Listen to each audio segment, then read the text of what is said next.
Bismillahirrahmanirrahim. Assalamualaikum warahmatullahi wabarakatuh. Alhamdulillahi rabbil alamin.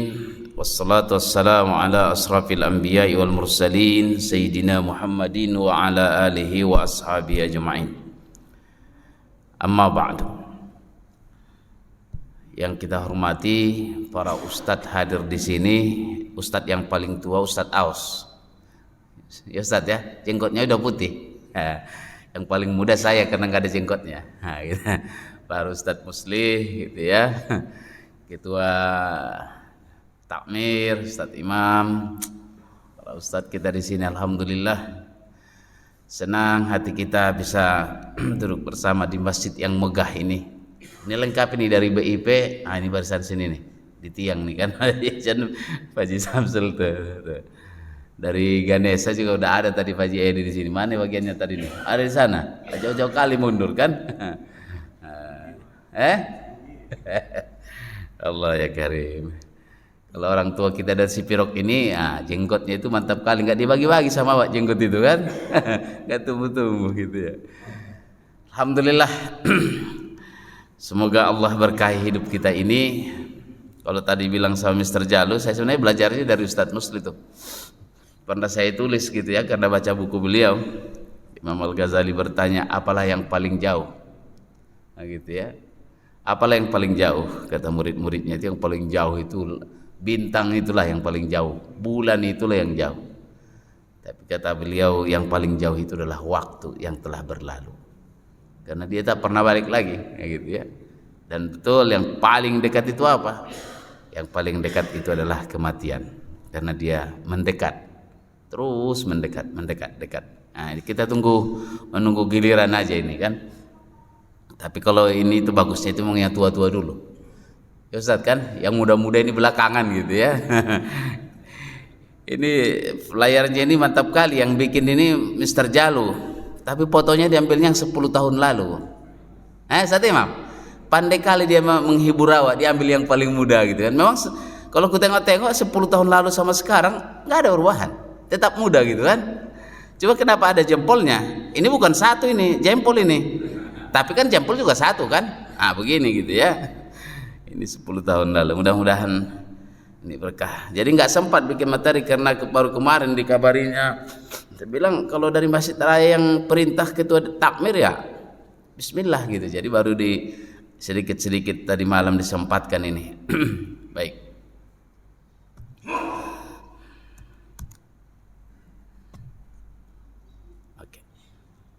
Terima kasih.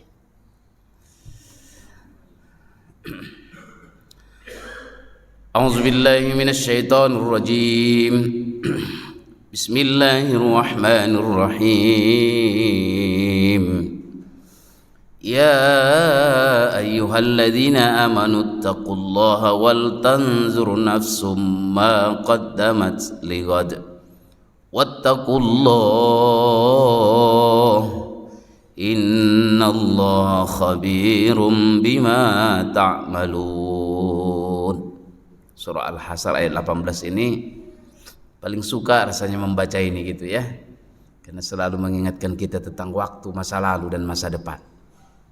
Jadi yang judul hari ini merenung diri, karena kemarin saya menulis di Hikmah Republika.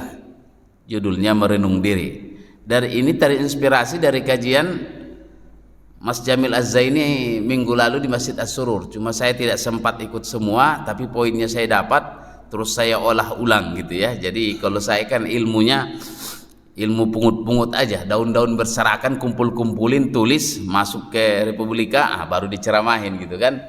Gitu. Jadi kalau ilmu benarannya itu, Ustadz Aus tuh, Ustadz Musli itu, Ustadz benar-benaran. Jadi Ustadz benaran itu ada di sini nih, Pak Sujayanto ya. Saya udah berulang kali bilang jangan panggil kiai. Masih juga tadi Mr. Jalu pakai kiai. Enggak ada kaknya, haknya aja. Itu pun masih juga susah kali gitu ya. Berat awak rasa. Karena syarat kiai itu harus pernah menyantri dan punya pondok. Kalau Bang Arifin Ilham bilang istrinya 2. Jadi belum, sedang diperjuangkan. Jadi kalau salah satunya nanti kita dapat, barulah gitu kan. Nih, ini punya kawan kita lama sekali dulu di sini, Bang Hendra ini. Lama beliau di RT1 dulu ya. RT1 RT2 itu? RT1 ya. Iya. Baik. Saya kemarin menonton film Buya Hamka. Buya Hamka dan Siti Raham. Saya memang pengagum dan perujuk Buya Hamka. Sebagian besar karya-karyanya saya baca, mulai dari kecil. Tenggelamnya Kapal Van der Wijk, baru SD saya itu Ustaz Muslim, udah khatam saya itu.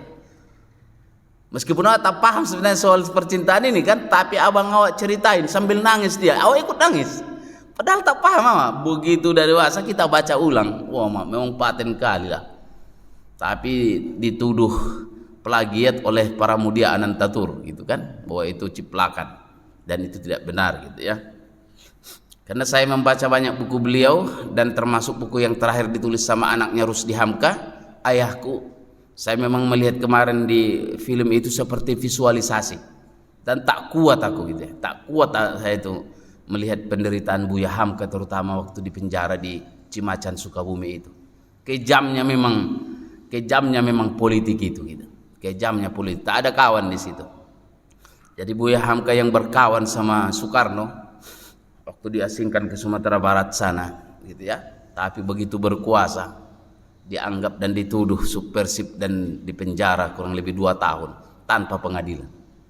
Dituduh Buya Hamka itu pengkhianat. Itulah yang tak kuat dia. Nangis awak menengoknya itu. Gitu. Jangan tuduh aku pengkhianat. Nah, tak terima. Udah mau bunuh diri betul Hamka itu. Jadi ceritanya Rusdi Hamka itu memang ada pisau silet yang udah berkarat, mau disayat saya. Ya Tuhan, ya Allah, tak kuat aku lagi. Lebih baik aku mati daripada dituduh aku sebagai pengkhianat. Hampir bunuh diri Hamka di penjara itu, saking luar biasa perlakuan zolimnya itu gitu ya. Tapi memang ya Rabbi, Allahumma yarham. Begitu Soekarno meninggal, justru yang diminta imamnya itu Buya Hamka. Datang utusan ke rumahnya, Buya Soekarno sudah meninggal, dan pesannya Buya yang jadi imamnya. Kalau macam aku digituin, mati dia situ. Mampus dia udah gitu. Allah ya Karim, botol-botol lah memang. Berjiwa besar, tak ada dendam dia. Kalau ini masih dendamnya ada. Yang tak suka sama orang masih didoain supaya cepat mati gitu kan. Tak, Allah ya Karim. Mudah-mudahanlah kita bisa mengambil pelajaran dari Buya Hamka. Orang yang menyakitinya sekalipun, yang zolim kepadanya, masih dimaafkan gitu. Jadi inilah arti dari ayat yang tadi dibacakan itu. Dalam tafsir Al-Azharnya disebutkan, dan hendaklah merenungkan setiap orang. Artinya bawa berfikir, bawa merenung, bawa bermenung, tafakkur dan tazakkur, memikirkan dan mengingat apalah yang telah diperbuatnya untuk esok hari. Hari esok adalah hari akhirat. Hidup tidaklah akan disudahi hingga di dunia ini saja. Dunia hanyalah semata-mata masa untuk menanam benih. Adapun hasilnya akan dipetik di hari akhirat. Renungkanlah oleh setiap diri apalah yang telah lebih dahulu diamalkan untuk didapati di akhirat itu kelak. Memang bahasa Buya Hamka begini. Jadi bahasanya Buya Hamka beginilah dalam tafsirnya yang begini. Saya kutip asli begini. Bahasa sastrawan lah pula kan. Kalau tak kita ulang 2-3 kali, apanya ini berulang-ulang macam ini gitu kan. Tapi justru indahnya ini. Tak ada dua kalau soal bahasa gitu ya. Mudah-mudahan Allah lapangkan beliau, Allah ampunkan beliau, dan Allah muliakan. Amin ya rabbal alamin. Baik. Ini judul tulisan yang kemarin Bapak sekalian, merenung diri. Kenapa saya bikin judulnya merenung diri? Nah, gitu kan. Bismillah.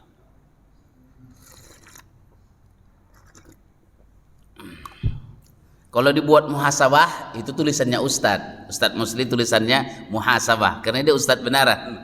Karena saya bukan Ustadz benaran, cari judul yang kira-kira mendekat-dekat lah, gitu ya. Jadi saya bikinlah judulnya merenung diri. Itulah tadi, mencontoh-contoh Buya Hamka, agak-agak puitis sedikit, gitu ya. Ya, merenung diri. Iya pula. Kapannya terakhir kita merenung diri? Nah, itu. Kapanlah kita terakhir merenung diri? Orang yang tak pernah merenung diri berarti dia tidak akan pernah tahu siapa dirinya dan di mana dia dan akan di mana kemana dia.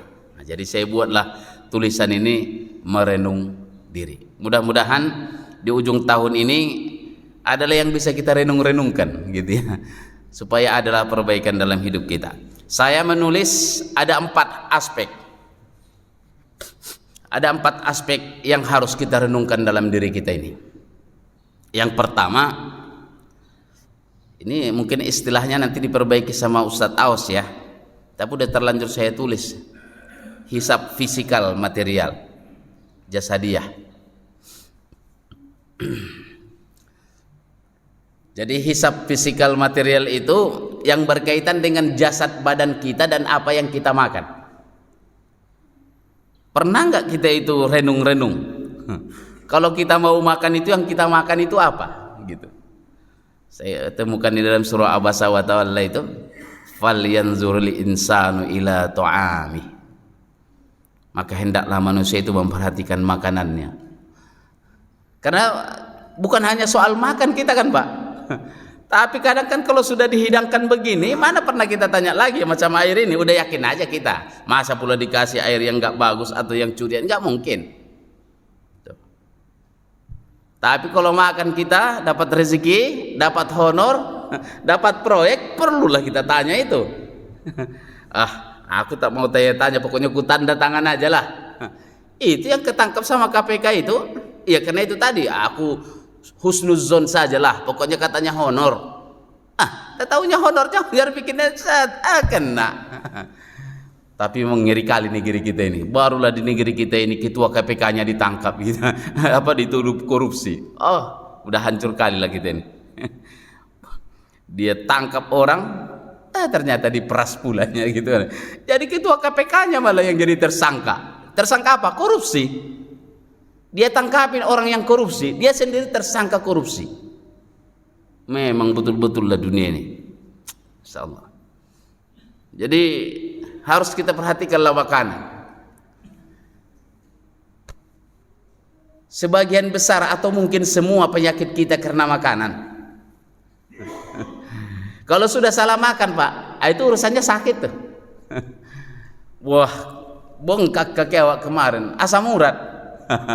Awak kalau udah jalan ke Masjid As-Surur agak pincang-pincang dikit, kenapa kaki? Udahlah jelas, jangan tanya lagi, udah jelas nih tuh, asam urat lagi kambuh. Kenapa rupanya?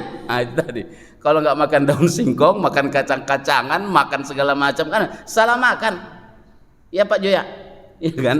Apalagi Pak Joya jualan banyak begitu kan, awak main libas-libas aja. Ternyata memang nggak semuanya boleh kita makan. Betul-betul lah memang halalan thayyibah itu memang luar biasa lah. Bukan hanya sekedar halalnya, Pak, tapi baik. Jadi tidak semua yang halal boleh kita makan. Lihat-lihat juga, gitu kan? Masyaallah, benar-benar. Pada masanya nanti kalau kita sekarang makan apa aja, ada masanya nanti kita tak boleh makan apa-apa. Iya kan? Kalau Pak Ius usianya sekarang itu 85, 8 berapa? 87. Walaupun kelihatan begitu tuh, 85 umurnya, katanya makan sama olahraga itu aja kuncinya. Terus nggak mikirin macam-macam. Mau politik ribut berantem mah biar tenang-tenang saja dia. Makanya ini kirain masih 50 tahun aja. Walaupun kumis sudah putih, jenggot putih, rambut putih, lancar. Ini masalah makan memang. Jadi kalau kita nggak atur makan, nggak kita lihat apa yang kita makan, itulah berarti memang kita tidak pernah merenung diri tentang apa yang kita makan. Apalagi kalau yang haram. Kalau yang haram, wah, udahlah mengalir dia di sini. Jadi kalau kita dulu di kampung, kalau kembaliannya itu lebih, diam kita. Pura-pura tak tahu kita kalau kelebihannya lebih itu dari warung tuh kan. Tapi kalau kurang ribut ya setengah mati kita. Ini kurang, sengaja kau mau curang. Tapi kalau lebih rupanya, takut tengok lagi tadi itu. Itu. Emang kita akal-akalannya itu kan akal busuk-busuk aja. Macam surah Al-Mutaffifin itu kan orang yang curang. Kalau buat dia lebih, diam dia. Tapi kalau buat orang dikurangi. Allah, falyanzuril insanu ila tu'amih. Maka setiap orang itu lihatlah apa yang dia makan. Karena ternyata memang makanan itu Pak membentuk karakter. Pak Kiai Didin itu selalu bilang, orang yang membawa harta yang haram ke rumahnya, tengok anak-anaknya. Gitu. Tengok anak-anaknya, pasti perilakunya buruk. Kenapa? Makanan yang haram itu mengalir ke darahnya. Oh, ini pula. Terus ada pula kawan bilang, kalau yang haram Ustaz, tak kita bawa ke rumah, kita habiskan aja di luar. Yang dibawa ke rumah, yang halal-halal saja. Gitu Pak Icon katanya kan, Ustaz. Emang kalau kita makan di luar, tak balik ke rumah? Tak bersentuhan kita dengan istri dan anak-anak? Enggak. Katanya kalau yang halal bawa ke rumah, yang haram habiskan di luar. Ada pula kali-kali macam itu ya. Tapi tetap saja gitu ya. Jadi, nah ini siapa kemarin yang ikut ini di sini nih? Ustaz Masil tak ikut. Awak baru pulang dari Empang di kampungnya Ustaz Lukman ke sana itu dijemput sama Muslim. Ustaz, kata Ustaz Jamil kita mau ngeliwat di Empangnya Om Cus. Baru lagi awak sampai. Entarlah sekarang. Wah, bisa ke sana. Ada itu kan apa itu MC Istana Happy karena dibikinnya pula tadi malam itu tuh flyer videonya itu kan. Kalau yang begini nggak usah ditanya lagi, udah libas saja kan. Tapi meskipun enak macam ini nih, kemarin itu mah ada PT-nya, ada ininya. Allah, ada pula ragu-ragu dikit mak kalau PT-nya dimainkan ini, terus ada ini sambalnya, ada kacang-kacangannya, mak kayaknya gitu kan. Tapi saya itu paling tak suka Pak kalau lagi makan itu, ya hati-hati asam urat naik. Paling tak suka saya itu. Diam kau. Korong lagi makan itu jangan ditakut-takutin. Tak enak makan nanti. Iya baru lagi mau makan ya. Itu jangan dimakan. Nanti kambuh ini. Terus mau makan apa lagi awak? Nanti urusan belakangan. Itu kita kadangnya begitu. Kalau udah terhidang begini, mainkan libas urusan belakangan. Makanya nggak lama dari situ mulai berdirinya begitu. Yang halal pun harus baiknya gitu kan. Makanya perhatikanlah Pak. Jadi kalau Rasulullah itu wah luar biasa lah ya. Bagi perutmu tiga bagian. Sepertiga buat makanan, sepertiga buat minuman, sepertiga buat nafas. Kira-kira diamalkan gak nih Pak? Kalau udah makan tak ada lagi sepertiganya itu. Kalau belum bunyi itu pun tak berhenti kita. Berarti udah mantap lah itu. Iya. Makanya kan yang paling enak makan itu kalau gantung aja Pak. Tapi tak bisa Pak. Kalau makan itu tambahlah dikit lagi. Apalagi kalau dipanas-panasin sama Mas Imam, nambah istri nggak berani, nambah makan lah. Tambah lagi Pak. Jadi kalau ngajak makan di Dewi itu saya bilang, di sini syaratnya kalau makan di saung ini harus nambah. Karena kita tengok wajah-wajahnya ini nggak ada yang berani nambah istri. Nambah makan aja. Gitu. Itu opung itu kemarin makan sana sini, Pong kalau makan kudu nambah, karena nggak mungkin nambah istri, gitu kan. Saya ingin mengatakan bersyukurlah kita kalau makan masih enak. Nah itulah. Ternyata banyak orang Pak makan pun tak enak lagi. Ya Pak Lukman ya, makan pun tak enak lagi. Masalah duit itu urusan lain lah. Tidak semua orang yang punya banyak duit enak makan. Banyak orang punya duit, tapi tak enak makan. Dan tak boleh makan. Nah ini pula yang paling ngeri kan. Duitnya banyak jadi bantal, tapi makannya apa? Cuma timun sama garam. Iya Pak ya. Kenapa? Penyakit semua. Rupanya dicek dulu apa aja dimakan sama dia. Kereta api pun dimakan sama dia kalau kemakan gitu. Sekarang baru ternyata mengefeknya jauh. Maka pantaslah kalau Rasulullah itu memang sehat dia, karena memang makannya dia tuh olah makan. Olahraga, itu yang saya bilang itu Pak. Tuh, kalau setelah ini mana Lek siap-siap Lek. Setelah ini main kita. Kalau 2 set masih kuat. Ya kemana Ustadz Misbah? Gak ada dia ya. Kukalahkan dia pimpong. Dan sampai kapan pun gak bisa dia lagi mengalahkan saya. Karena saya gak mau main lagi sama dia. Pokoknya catat, Ustadz Misbah kalah pimpong sama aku. Ayo main lagi. Gak bisa lagi. Nanti kalau main aku kalah. Emang harus ada akal-akal licik-liciknya dikit gitu. Allah ya Karim. Ini buat olahraga. Jadi kalau udah olah makan, olahraga lah. Memang harus tahu juga umur ini Pak. Aku entahlah, kurasa-rasa masih muda kali kurasa. Makanya olahraganya badminton. Jadi kalau lewat jalan set ada Pak Aris, jalan dia. Waalaikumsalam Pak Aris. Waalaikumsalam. Ini mohon maaf Pak Aris ya. Olahraga itu tergantung umur. Kalau Pak Aris jalan kaki, kalau saya masih mukul, masih muda. Iya gitu kan. Gitu. Tapi intinya olahraga lah Pak. Sehat. Kalau sudah seminggu 2 minggu tak keluar keringat kita, jadi penyakitnya itu kan. Ya Pak Sujayanto kan, jadi penyakitnya itu. Walaupun disayang dulu sama istri, tetap saja masuk angin kita kan. Ini rasanya badan udah mulai, maka habis dari ini mau badminton dulu, kita keluarkan dulu. Kalau di lapangan itu Pak kita teriak sedap, nggak ada yang marah. Tapi kalau di rumah kita teriak, dibentak sama bini kan. Apa abang teriak-teriak sini? Oh begitu. Jadi kalau di lapangan sana, yang di rumahnya itu sering tertekan, di sini teriaknya paling kencang. Karena di rumah nggak berani teriak kan, teriak dikit ini diomelin kita.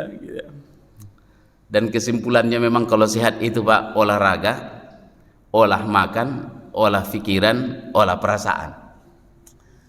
Dan itu saya bilang inilah namanya merenung diri itu dari aspek fisikal. Kalau sakit harus direnung Pak, kenapa kita sakit?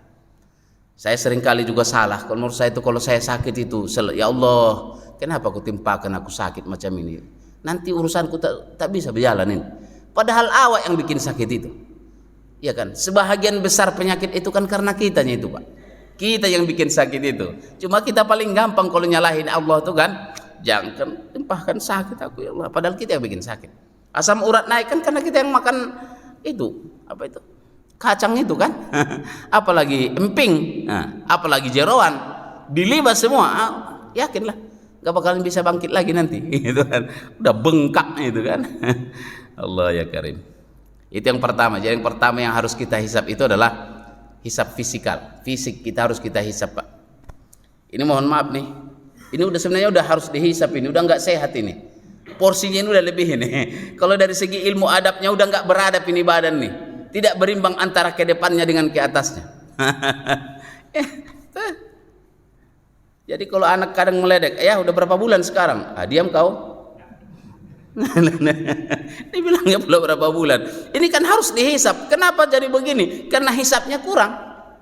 Apanya masih dimakan. Jangan makan kalau jam 7 malam, gitu katanya Pak Icon. Rasanya kalau malam habis maghrib, habis sebelum maghrib makan, nggak makan awak rasa. Tanggung kayak macam ngopi. Udah makan belum? Belum. Padahal jam 5 udah makan. Ini kita ini kadang sama dengan udah makan roti, makan apa bakso, udah makan belum? Belum. Padahal udah bakso, udah soto mie, udah ini sudah, tapi karena belum makan nasi, belum makan katanya. Itulah pula makanya bengkak kita macam ini. Tuh. Jadi ini kurang hisap nih ya. Hisap fisikalnya kurang. Kalau Ustadz Awas hisap fisikalnya bagus. Proporsional. Apalagi kan zikirnya banyak. Itu bilang kan. Yang kedua, hisap sosial. Saya menyebutnya hisap sosial. Saya tak mau mengajari karena saya pun banyak kekurangan di tengah masyarakat. Tapi memang kita harus ukur-ukur juga, harus kita hitung-hitung juga, evaluasi. Macam mana lah hubungan kita dengan, terutama yang keluarga lah Pak. Ya Allah, macam mana lah kadang awak nih kalau sama istri itu remeh kali awak bikin. Ya kan? Apalagi kalau udah macam ini. Wah, kalau saya sering diomelin Ustaz Musli itu, abang ini kalau sekarang ini betingkah abang ku tengok. Dulu aku abang miskin, apa tak bergaya begini abang. Coba kalau abang bilang dulu memang pengen kawin waktu kawin sama aku dulu. Aku bilang mana lah berani aku deh. Dulu aku masih miskin, jelek, hitam, hidup pula. Mana loh? Iya sekarang abang mau mentang-mentang udah begini, udah dokter abang mau pengen kawin lagi aja. Wah begitu. Tenanglah deh. Kalau kau udah siap pun udah siapnya baru kita, gitu kan? Kalau kau udah siap, baru kita mainkan. Nggak ada siap-siapnya. Wah Allah. Jadi mohon doanya supaya mudah-mudahan terbuka jalan. Amin. Aminkan aja dulu. Aminkan aja dulu. Iya kan? Masyaallah. Kemarin ada orang bertanya dan orang berkata, ngapain kita menolong orang di Palestina? Saudara-saudara kita pun masih banyak yang susah. Ada benarnya, tapi tidak tepat itu. Nggak boleh itu cara berpikir, salah cara berpikirnya. Kalaupun tak bisa bantu sekarang, tak usah ngomong macam itu. Aku bantu dulu ponakanku ya. Nanti mudah-mudahan ada rezeki baru ku kirimnya ke Palestina. Begitu aja udah aman tuh kan Pak, udah baik. Ini dibuatlah pernyataan ngomong kencang-kencang. Ngapain kita menolong orang-orang Palestina masih jauh di sana? Sementara lingkungan kita masih banyak yang miskin. Betul di lingkungan kita masih banyak yang susah. Tapi jangan tutup pintu menolong kita, menolong saudara kita di Palestina. Karena mereka juga saudara kita. Kalau ternyata hari ini belum sanggup, kita mudah-mudahan besok. Nah gitu. Tapi utamakanlah memang. Allah berfirman ini, jangan sampai kita baik pada orang, tapi tak baik kepada orang tua kita. Itu intinya Pak yang pertama. Yas'alunaka madza yunfikun. Qul ma anfaqtum min khairin falil walidaini. Jadi dahulukanlah kedua orang tua kita Pak. Jangan sampai pemurah kali kita kalau sama orang. Tapi kalau sama orang tua pelit kali. Itu berdosa kita itu Pak. Iya kan? Pesannya adalah dulukan kalau kamu mau berinfak ke siapa dulu? Walil walidaini, kepada kedua orang tuamu. Beruntunglah Pak yang hari ini orang tuanya masih hidup. Kemarin Ustaz Musli pulang kampung dia, bikin status dia di Facebook. Nikmat nih keluarga ini, dia bilang berkah melimpah. Tidak semua kita beruntung Pak urusan keluarga itu kan. Tapi yang hari ini masih ada orang tuanya, ayah, ibunya, itu adalah keberuntungan. Mereka pintu surga. Selagi masih bisa, apapun lakukanlah untuk mereka itu. Kan gitu Pak. Gitu. Kalaupun ternyata sudah meninggal, tetap saja. Jangan sampai pula tak sedekah kita kepada kedua orang tua kita yang sudah meninggal kan. Harus bersedekah. Kalau nanti kita mau berkurban, bikinkan kurbannya atas sama dia. Kalau mau sedekah malam Jumat di sini ada yasinan, sebutkan namanya. Bersedekah aku untuk atas orang tuaku. Jadi falil walidain wal aqrabin, kerabat Pak. Di dinamika umat ini beberapa anak datang ke sini belajar nih, saya suruh datang ngaji ke sini. Ada 50 orang di sana di asrama di Bukit Dewi itu. Tapi tak boleh kita menolong yatim orang, tapi yatim kita tak kita tolong. Karena urutannya itu kan Ustaz tahu ya, yatiman dza maqrabah. Yatim yang punya kerabat dulu yang didahulukan. Jadi setiap kita punya kerabat yatim, itulah bantu. Punya orang miskin, itulah bantu. Jadi setiap kita membantunya berarti kerabat kita tertolong, terselamatkan. Jangan kerabat orang kita dahulukan, kerabat kita biarin, dosa kita itu. Gitu. Jadi akrabin kerabat itu masih ada hubungan darah kita. Wal yatama, anak-anak yatim, wal masakin, orang-orang miskin, wa banis sabil, dan orang-orang yang sedang berjuang di jalan Allah. Nah, ini namanya Pak, kita perbaikilah, kita renung-renung udah berapa orang tahun ini yang kita tolong. Nah, gitu. Berapa orang lah kira-kira ya tahun ini yang bisa kita keluarkan dari permasalahannya. Berapa orang lah keluarga kita yang sudah kita bantu sekolahnya. Perlulah kita merenung. Kalau tidak nanti tak bermakna hidup kita. Saya diingatkan sama seorang kawan Ustadz tuh, bermakna kita di luar itu karena kita pulang ke rumah dan dihargai oleh keluarga kita. Betapapun pencapaian kita tinggi, tapi kalau pulang ke rumah tak dianggap kita sama anak, sama istri, itu mah tak bermakna rasanya kan. Udah banyak kita. Yang salah satu yang sekarang saya agak sedih ini, Pak Zuyanto, kalau dulu kan anak masih SD itu pulang kita, ya minta jajan dong. Minta jajan melulu kurasa. Kemarin kan udah dikasih. Kemarin kan cuma 5.000 ya. Kau ini udahlah ini. Sekarang tak ada minta jajan, sedih awak. Kemarin itu, nih Kak, gak usah ya, masih ada nih. Sedih. Alamak. Jadi ada masanya kita kasih, tak butuh dia. Itu sedihlah kita. Jadi ibaratnya kalau pulang kita tak disambut, mau bawa duit seberapa pun kalau pulang tak disambut tak berarti kita. Kalau saya bilang sama anak dulu itu, kalau kalian senang ayah pulang, begitu tet buka pagar. Kalau enggak ayah pergi ke rumah yang lain. Begitu. Begitu anak-anak tet, buka set. terus ya, terus. Nah, si Ihza tuh kan, terus ya, dikit lagi ya, terus, hop. Betul-betul lah keturunan tukang parkir. Ayahnya tukang parkir di Jakarta 1 tahun, mengalir darah parkir itu sama dia kan. Gitu. Jadi mudah-mudahan Pak keluarga kita dijaga Allah Subhanahu Wa Taala. Kalau lagunya dulu itu Keluarga Cemara, harta yang paling berharga adalah keluarga. Saya bilang bukan harta, tapi karunia. Kalau harta bisa kita beli, bisa kita cari, kalau hilang bisa kita ganti. Tapi kalau keluarga itu bukan harta, tapi karunia. Kalau sudah hilang, kita tidak bisa menggantinya. Ibu kita kalau sudah meninggal kan tak bisa kita ganti. Tapi kalau motor yang hilang, mobil pun bisa digantinya.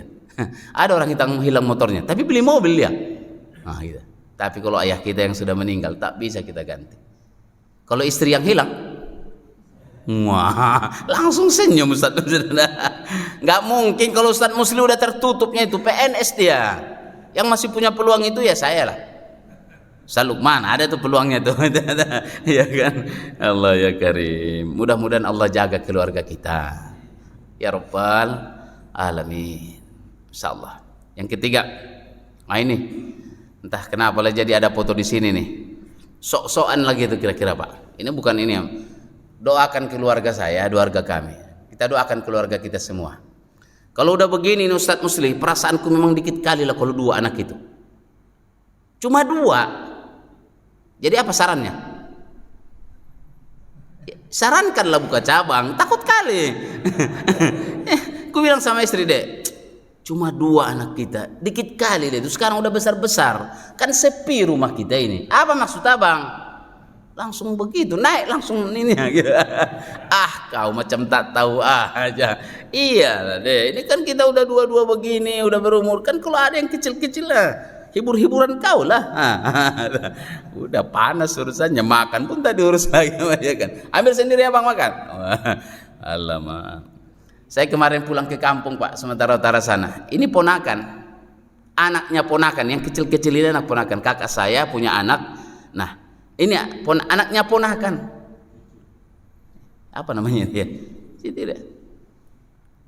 Di daerah Padang Lawas sana, Sipiongot. Bang Indra.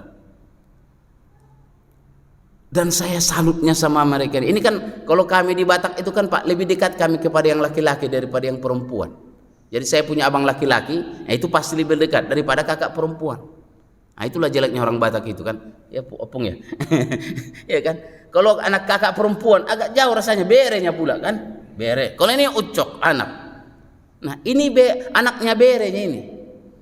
Yang saya salut sama dia, bere saya ini, anaknya kakak saya ini. Dia mampu mendidik anak-anaknya yang kecil ini kenal kepada kami, dan mereka rindu kepada kami Pak. Pulang ke sana itu nangis saya sampai ke sini itu nangis saya. Dan saya bilang cuma mereka inilah yang saya rindukan di kampung halaman sana. Padahal kan mereka itu bukan anaknya ponakan, anaknya bere saya ini kecil-kecil begini, dan kami jauh di sini, mereka di ujung sana. Tapi mereka kangen sama kami Pak. Rindu mereka itu. Jadi manggilnya opung sekarang kan. Pung, kapannya opung pulang? Ayam udah besar ini, udah siap dipotong. Ini Pak. Tenanglah. Kemarin nelponlah satu yang besarnya. Opung udah berapa ayam kau sekarang? Udah 5 Pung. Jadi aku besarkan biar nanti pulang opung udah tinggal kita potong ini. Masih kecil-kecil Pak. Yang saya salut, hebat kali ayahnya yang bere saya itu menanamkan rasa kekeluargaan kepada anak-anak yang kecil ini, yang sebenarnya sudah makin jauh kan Pak, sudah jauh nih anaknya ponakan, anaknya bere. Tapi pulang 1 hari kami di sana, tidur pun di peluknya. Kapan ya opung pulang nanti balik ke Bogor? Cepat kali ya opung mau pulang itu, sini lah, menginap lagi semalam lagi sini, masih kangen kami. Menangis awak dibikinnya. Aku bilang hanya kalian yang kurindukan di sini gitu kan. Kalau yang lain udah pokoknya udah kasih 50.000 udah tak jumpa lagi. Sampai pulang kita nanti besok tak ada lagi dia. Cuma nungguin itunya dia. Begitu kita datang ramai orang itu berbaris. Apanya nih? Opung macam tak tahu aja. 20.000, 50, udah. Sampai kita balik besok. Mana sih ini? Lagi pergi. Ini tak jumpa lagi. Alah, berarti kan memang masalah kita yang mendidik Pak. kita mendidik anak-anak kita. Makanya pulang saya ke sana itu selalu saya bawa anak-anak saya keliling ke seluruh kerabat-kerabat supaya kenal dia. Ini anaknya uak kau ini. Dulu ayah di sini. Keliling supaya kalian tahu. Inilah kerabat ayah dulu di sini. Sekolahnya dulu di sini, sanawiyahnya di sini, SD di sini. Kalau ayah mati, kau wajib ke sini. Ziarah opungmu di sini ya. Ini Pak masalah keluarga kita Pak, gitu ya. Mudah-mudahan kita bisa anak-anak kita jangan sampai mereka hanya peduli pada dirinya sendiri. Yang ketiga, hisab intelektual. Berapa menit lagi Ustaz? Masih Mam? Pokoknya batasnya bunyi 1 menit lagi. Ya sudah, salam. Kita kan batasnya suruk. Hisab intelektual. Tak sama orang yang berilmu dan yang tak berilmu. Kita harus hisab juga. Kita belajar apa tahun ini? Kalau ngaji apa kita tahun ini? Saya seumur-umur Ustaz Aos, barulah kemarin saya khutbah di Villa Inti Pamulang di sini, perumahan. Khutbahnya itu materinya harus baca kitab Riyadhus Shalihin. Aku bilang ini harus aku baca. Ya Ustaz, karena kami mau mengkhatamkan Riyadhus Shalihin sebagai kurikulum khutbah selama 4 tahun ini. Dan ini sudah mau tamat dah. Jadi harus saya baca supaya ini memang mau dikhatamkan sama jamaah ini. Walaupun jadi deg-degan, nggak biasa khutbah baca buku kan? Ini harus dibaca ayatnya, ini terjemahnya ini. Alamak, saya bilang. Tapi hebat juga aku bilang. Setelah aku berpikir, berarti Riyadhus Shalihin ini sudah khatam nih selama 4 tahun nih jadi khotib. Iya. Jadi setiap khutbah kemarin 368 nomornya. Jadi ini tinggal nanti udah khataman kami Riyadhus Shalihin. Jadi semua jamaah yang di sini udah khatam Riyadhus Shalihin setiap hari Jumat. Keren juga. Cuma awak tak biasa khutbah baca buku ini. Waduh mah. Tapi intinya belajar Pak. Saya belajar dari Mr. Jalu. Cuma saya nggak bisa bacanya itu. Ya kan. Mr. Jalu apa yang pertama itu? Mediocre itu apa artinya? Biasa.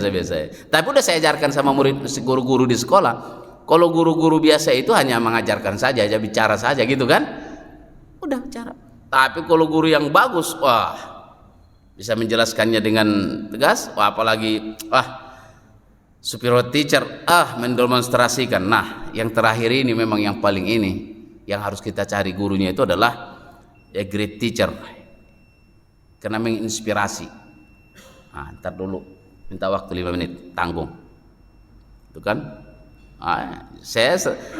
Kawan-kawan yang bikin status pasti saya screenshot karena belajarnya dari sini. Ini termasuk yang saya belajar nih. Dapat ilmu saya dari beliau.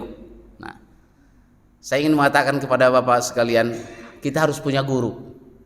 Harus punya guru. Jangan punya dokter. Punya guru. Kalau ditanya, kau gurunya siapa? Harus jelas sebutkan. Karena kalau kita berjalan tanpa guru, hidup tanpa guru, kita akan menyimpang kemana-mana. Nah, guru saya ini Pak Kiai Didin Hafiduddin guru saya. Masih hidup beliau.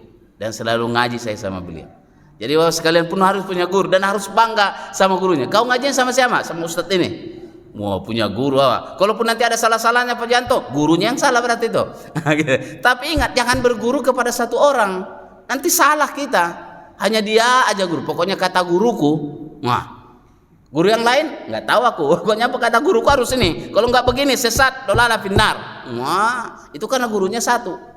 Bergurulah kepada orang banyak, kepada guru-guru hebat. Bahkan kalau saya bilang berguru kepada alam semesta. Ini nggak saya lagi.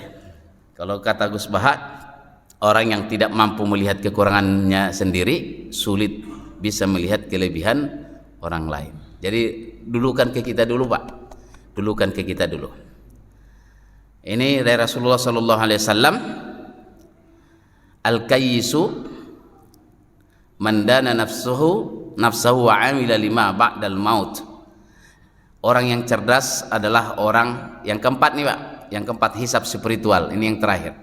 Hisab spiritual. Artinya menghisab bagaimana keimanan kita kepada Allah Subhanahu wa taala. Ini.